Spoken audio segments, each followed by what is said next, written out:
परभणी जिल्ह्यामध्ये काल मुसळधार पाऊस झाला आणि या पावसामुळे अनेक नद्यांना पूर आलाय। परभणीच्या सेलू तालुक्यातील वाई बोथ गावाला करपरा नदीला आलेल्या पुराच्या पाण्याने वेढलं होतं।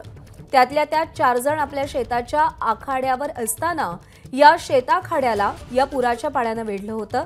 यामुळे हे शेतकरी रात्रभर इथल्या विहिरीच्या काढलेल्या मुरमाच्या ढिगाऱ्यावर जीव मुठीत धरून बसले होते। रात्रीच्या वेळी जिल्हाधिकारी रघुनाथ गावडे यांनी मंत्रालयात याबाबत माहिती देऊन मदत मागितली आणि यावेळी संभाजीनगर येथील आर्मीचं पथक गावामध्ये पोहोचलं। परभणीतील आपत्ती व्यवस्थापन पथकाने रात्रीपासून या ठिकाणी पहाटे 6:30 वाजता या 4 जणांना पुराच्या पाण्यातून सुखरूप बाहेर काढून वाचवले।